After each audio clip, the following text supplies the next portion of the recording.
What's up and welcome back to my channel. In this video I'm going to be showing you how to cut and sew a simple bralette. This is a bralette that has a V neckline in front, thin straps, and a waistband that goes underneath where sort of like the cups are on the front and the back. If you want to see how I make this bralette, make sure to keep on watching. I ended up making two because the first one I made had some problems, so I made a second one just with the corrected things in place. And yeah, let's get into this tutorial and see how I made these beauties. Okay, so you need to take the following measurement to put this garment together. I suggest you measure yourself or get someone to measure you, or measure your client. Don't just use a mannequin, because I find that the standard mannequin sizes don't really always sort of correlate with real human bodies. So things like your bust, your under bust, your waistline, I suggest you take and use your actual measurements when you're making this garment for yourself or when you're making it for your client. The first measurement you need to take is across your bust horizontally. I worked with a measurement of 7 inches for mine. The next you need is across your bust vertically, which is from under bust to the top of your bust, and I work with 8 inches for mine. You also need to measure under your bust, which is directly underneath the curve of your bust line, and I worked with 31.5 inches. You also need to decide how wide you want the band that goes underneath the bust line to be. I worked with about 4 inches because I wanted it to be on the shorter side. Don't forget to measure your waistline as well, because it's sort of going to be curving from that under bust to your waistline. That is the band itself. So the next thing I'm doing is to measure how long the shoulder strap is from the front all the way to the back at the point where that under chest or under bust line is, so you have an idea of how long your strap should be. Next up, I'm measuring my nipple to nipple point, and I worked with 6 inches. It's best to use your measurement or your client's measurements for the best outcome. So the fabric I'm working with today is this black silk jacquard fabric. I ended up using nearly half a meter, but I just got a bit extra in case. Next up, I got a hook and eye tape as fastening for the back, and you also need a pair of bra adjuster set, which is what looks like that. The first thing I'm going to be doing is I'm going to be making the pattern for this bralette, and I'm starting by drawing a long horizontal line like so, and from that line I'm going to be marking my vertical across bust measurement, which is 8 inches, and then I'm going in to square this out so I have a long line here that's going to become my under bust line. Next up, I'm marking half of my nipple point, which is 3 inches along this side like so, and I'm just drawing in a vertical line that connects the top and the bottom horizontal lines together. Next up, you need to mark quarter of your under bust measurement. Since mine is 31.5, I marked 8 inches along this point and I've squared it out so I have clear lines to work with. Next up, I'm marking 1 inch on both sides of that our nipple line, and on the center front I'm marking 1.5 inches upwards. I'm going to be connecting that 1 inch point to the 1.5 inch point. After that, I'm going in to mark half an inch from the nipple line towards the center front like so, and we're going to be marking 3 inches down, which is the nipple point. Now, if you have saggy boobs, you would want to drop this to 4 or 5 inches, but let's just work with 3 inches for now. So I'm going to go ahead and extend the nipple point 0.75 inches in this direction and mark half an inch towards the bottom, and we're going to be connecting these lines together to become part of the first panel, or sort of that mid side of the bralette on the front. So once we connect it all together, this is what panel 1 should look like. And for panel 2 that goes on the other side, we're going to mark 1/2 inch at the bottom, extend the nipple point by 0.75, and mark 1/2 inch towards that nipple line like so, and then connect it all together like we did for panel 1 to have that bust point for panel 2. So I'm just going in with my marker and my pattern master to define my lines, and I'm just transferring my notches as well so I know exactly where the nipple point is. So for the outer edge of panel 2, I'm just lifting up the side by 2 inches and connecting it back to the top and the bottom lines to complete my side and bottom hem of panel 2.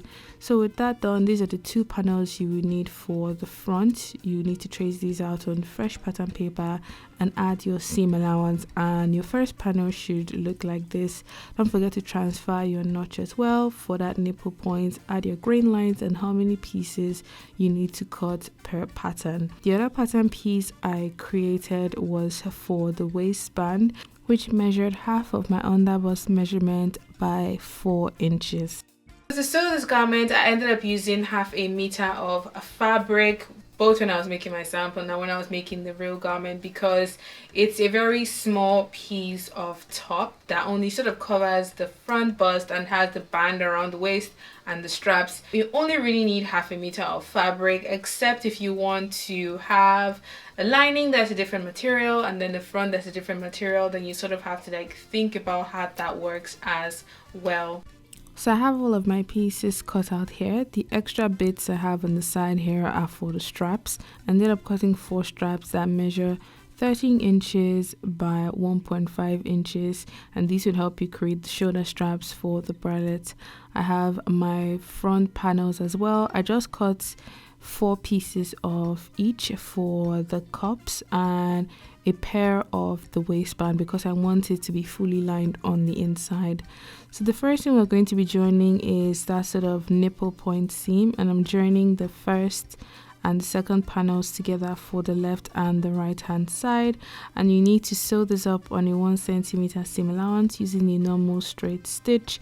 I gave this a quick press just to relax my seams. Just ensure you press your seams open. It will just look a lot nicer when you have the garment on. After that, I'm going ahead to join the garment along that bottom center front edge like so is not sort of exposed all the way down to that underbust edge. We're going to be sewing up until the very point that we marked from our pattern, and this you would need to do for your outer and your inner layer. Remember, we cut sort of 2 sets of this particular side of the garment.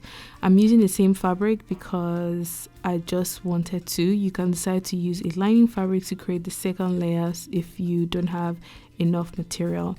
Next up, we're going to be joining both layers along the neckline and along the outer curve, leaving that shoulder point open for the straps. So I'm going to be sewing these all up and then turning it inside out. Give it a good press to relax all of the stitching. Take your time doing this, and that particular point where the V neckline meets, you would want to trim that down a little bit so it's nice and sharp when you have the garment on. So this is what it looks like after it's been pressed. Using steam helps a lot when it comes to relaxing stitches because it just prevents your garment from actually roasting underneath the iron, and everything just looks nice and tidy.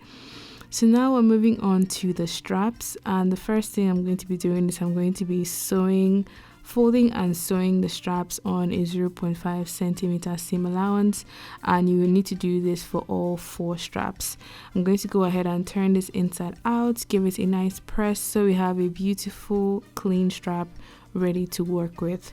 So now I'm going to grab my adjuster rings. I'm just going to call it that because I don't know what the real name is, and the first one I'm working with is the round one.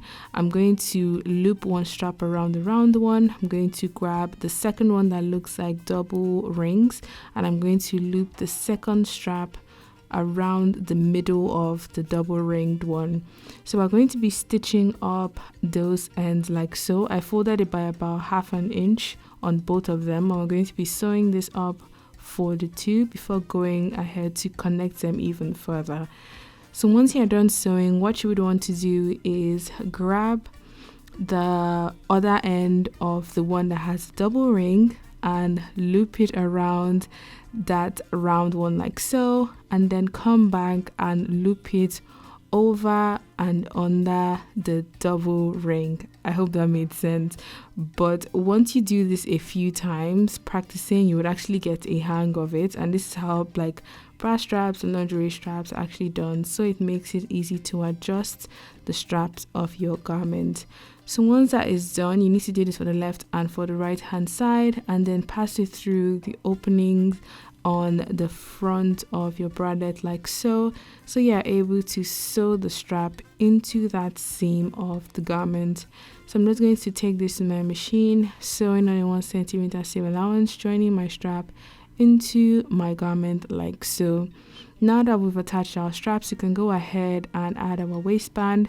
I'm going to sandwich the actual front in between the two layers of the waistband. So I'm starting with this part that actually connects the top to the bottom, and once I'm done pinning that all together, I'm going to actually tuck the straps and the cups into the tunnel, and we're going to be joining that top area, which is going to become the actual hem of the bralette or the garment when you're done.